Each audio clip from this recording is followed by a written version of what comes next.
¿Qué tal amigos? Bienvenidos a Pausa para Reflexión. Nuestro tema de hoy lo hemos denominado la disciplina del Padre. Nuestra cita se encuentra en el libro de los Hebreos, capítulo 12, versos 5, 6, 7 y 8. Otra razón por que sufren los cristianos es también por causa de la disciplina del Padre. Dice la palabra del Señor en Hebreos 12:5, y habéis ya olvidado la exhortación que como a hijos se os dirige, diciendo, Hijo mío, no menosprecies la disciplina del Señor, ni desmayes cuando eres reprendido por Él. Verso 6, porque el Señor al que ama disciplina, y azota a todo el que recibe por hijo. Verso 7, si soportáis la disciplina, Dios os trata como a hijos. ¿Por qué? ¿Qué hijo es aquel a quien el Padre no disciplina? Verso 8. Pero si se os deja sin disciplina de la cual todos han sido participantes, entonces sois bastardos y no hijos. La disciplina bíblica, queridos hermanos, es uno de los temas que no se habla mucho en las iglesias y creo que es una de las razones por qué hay tantos creyentes que en vez de crecer en santidad, en vez de crecer en rectitud, han terminado viviendo mundanamente. Es decir, han caminado confesando de labios, pero no de hechos. No han tenido temor de Dios. Veamos 4 verdades en cuanto a la disciplina. 1. Somos disciplinados, reprendidos, castigados o azotados, porque nos hemos rebelado contra nuestro Padre Celestial. 2.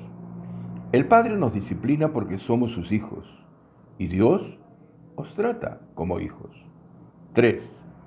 El Padre nos disciplina porque nos ama. El Señor, al que ama, disciplina. Por eso hay un proverbio que dice, instruye al niño en su camino, y aún de viejos no te traerá problemas. 4. A través de la disciplina, el Padre busca nuestro bien moral, busca nuestro bien espiritual. En el libro de los Hebreos, capítulo 12, verso 11, dice, es verdad que ninguna disciplina al presente parece ser causa de gozo, sino de tristeza, pero después da fruto apacible de justicia a los que en ella han sido ejercitados. ¿Cómo se manifiesta la disciplina del Padre? El apóstol Pablo dice en 1 Corintios capítulo 11, verso 30, por lo cual hay muchos enfermos y debilitados entre vosotros, y muchos duermen. Así es. Dios en su soberanía disciplinó a muchos creyentes que no estaban andando bien en la iglesia en Corintio. Algunos les disciplinó a través de una enfermedad o a otros permitió una debilidad, que bien podría ser física o bien podría ser mental, ¿no? Incluso a los que decidieron no querer saber nada del Señor, les quitó la vida. Por eso dice, y muchos duermen. Pensemos en el rey David y en la disciplina que recibió del Señor después de que cometió adulterio con Betsabé, ¿no?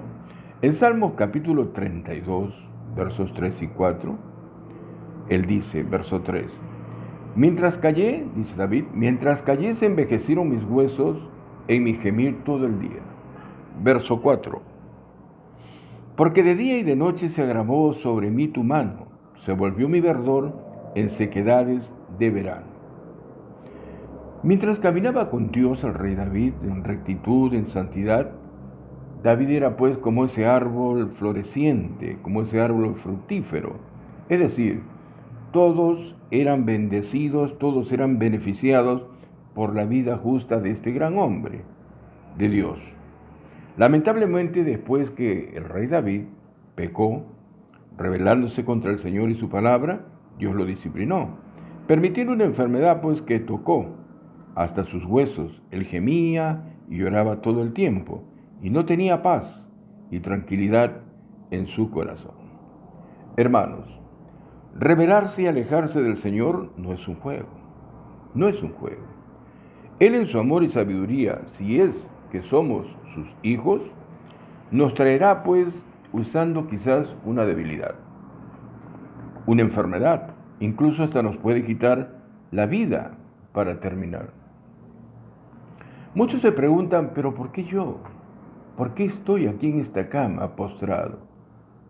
Quizás Dios nos postra a veces en este lecho para tener tiempo de pensar, para tener tiempo de meditar, tiempo que no nos los damos cuando estamos completos de salud. Sin embargo, cuando estamos echados y tenemos que guardar reposo, tenemos la oportunidad siquiera para leer nuestra Biblia, para leer la palabra y meditar en ella. Entonces, ¿qué debemos de hacer cuando somos disciplinados? Se preguntarán ustedes, ¿no? En vez de menospreciar o desanimarnos cuando somos disciplinados, debemos de soportarlo y confesar nuestros pecados, asumir la disciplina. En el libro de Salmos, capítulo 32, verso 5, el rey David dice: mi pecado te declaré y no encubrí mi iniquidad. Dije, confesaré mis transgresiones a Jehová, y tú perdonaste la maldad de mi pecado. Ese es el camino a la comunión con el Padre, confesar nuestros pecados y volver a Él. Examinemos nuestra conducta, busquemos al Señor y volvamos a Él. En el libro de Lamentaciones, capítulo 3, versos 40, 41 y 42, dice la palabra: escudriñemos nuestros caminos y busquemos y volvamos a Jehová. Lamentaciones 3:40 estoy leyendo. Escudriñemos nuestros caminos y busquemos y volvamos a Jehová. Verso 41. Levantemos nuestros corazones y manos a Dios en los cielos. Verso 42. Nosotros nos hemos rebelado y fuimos desleales, y tú nos perdonaste. La autocensura, el autojuzgamiento que nos podamos hacer, es una buena idea para todos. Varias veces en la palabra de Dios los escritores mencionan la importancia de observarnos a nosotros mismos minuciosamente. ¿Para qué? Para descubrir qué no está bien en nuestras vidas. Y si hay algo que no está bien en nuestras vidas, no estamos honrando a Dios. Por ejemplo, el salmista oró en el Salmo 139, verso 23, verso 24. Examíname, oh Dios, y conoce mi corazón. Pruébame y conoce mis pensamientos, y ve si hay en mí camino de perversidad, y guíame en el camino eterno. El Señor es omnisciente. Él conoce todos nuestros pensamientos, conoce hasta el último pelo, la punta del último pelo que tenemos. Entonces, hagámosles caso a la palabra de Dios. Jeremías expresa en Lamentaciones 3:40, escudriñemos nuestros caminos y busquemos y volvámonos al Señor. Y el apóstol Pablo, hablando de la condición de su corazón al celebrarse la cena del Señor, dice pues, pruébese cada uno a sí mismo. Primera de Corintios, capítulo 11, 28. Pruébese cada uno a sí mismo y después participas de la cena del Señor. Después participas del pan y del vino, que son los elementos con los cuales recordamos a nuestro Señor Jesucristo. El Espíritu Santo puede ayudarnos a dejar todo aquello que no agrada a Dios. Por eso, antes de lanzarnos al mundo hoy, busquemos ayuda para autoevaluarnos y volver a la comunión con el Señor. Hasta aquí lo que fue nuestra pausa para reflexión del día de hoy. Renan Palacios Uribe, tu amigo, y David Camper, te decimos gracias y será pues hasta un nuevo encuentro en pausa para reflexión.